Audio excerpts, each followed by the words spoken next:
Good move.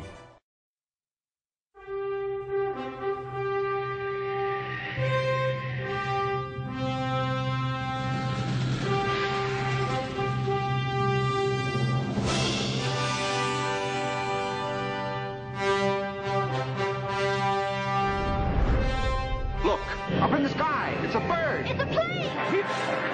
It's Superman. Superman. Superman. Superman. Superman. Superman. Superman. You wanted to see me?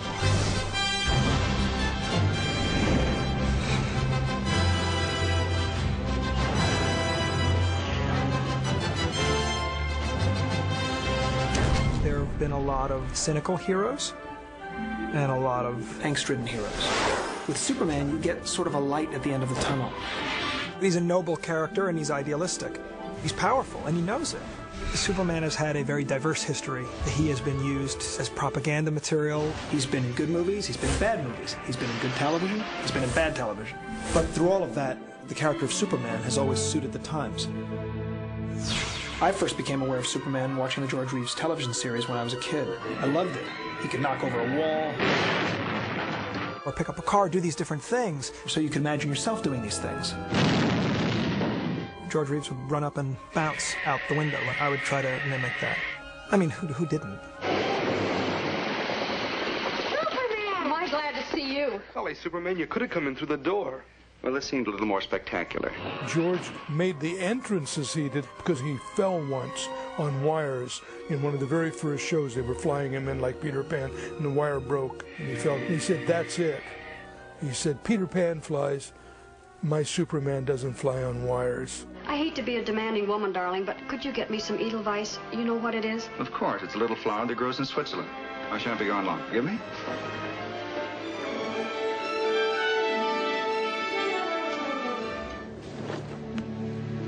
Good evening, Miss Lane. Hi. The first Richard Donner film spoke to me a lot because Christopher Reeve brought that character to life. I believed the man could fly. Easy, miss. I've got you. You've got me. Who's got you? Flying certainly wasn't romantic to do it because you're hanging 50 feet up from a soundstage in an extremely uncomfortable leather harness that's cutting into your armpits and your everything else. Filming that sequence was just anything but romantic. Well, I certainly hope this little incident hasn't put you off flying, miss. Chris was on this earth for a lot of reasons. He wasn't here just to be an actor. He was Superman. What do you think? Well, one thing's for sure, nobody's going to be looking at your face. Mom? Well, they don't call them tights for nothing. Lois and Clark, how do you show Superman doing all these incredible things on a TV budget in the 90s? You make it a little more domestic and you make it charming. Dean Cain had enormous charm.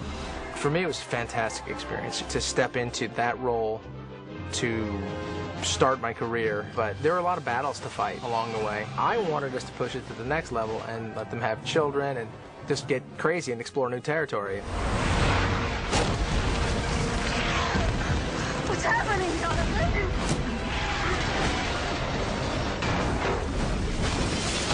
Smallville tells a very specific story. It's the story of young Clark Kent growing up on the farm. In Smallville, Superman doesn't exist. It's the whole idea of the show is how is he going to live in the world? What is he going to be? Will he have to keep this secret forever? Your real parents weren't exactly from around here. Where are they from? Clark, you've been gone a long time. But not even you can stop the world from spinning. With Superman Returns, I wanted to respect the fact that Richard Donner's film is a classic. So I would then tell a return story. He's been gone, and then he comes back, and the world's moved on, and he has to sort of reclaim his place in the world. Clark has been doing a little soul searching for the last couple of years. Must be tough coming back. Superman has to feel, look, and sound as though he's stepped out of our collective consciousness of who that character is. And Brandon Routh, for me, embodied all the aspects of that character. He's Clark Kent on the farm, Clark Kent in the newsroom, the bumbling Clark. So you've met the Munchkin? Well, it's great to finally meet you. I've heard so much. And then finally Kal-El, the last son of Krypton, with all the majesty and honesty and virtue that you expect from Superman. Brandon has those qualities rather inherently. Well, there are a lot of different feelings that I had wearing the suit.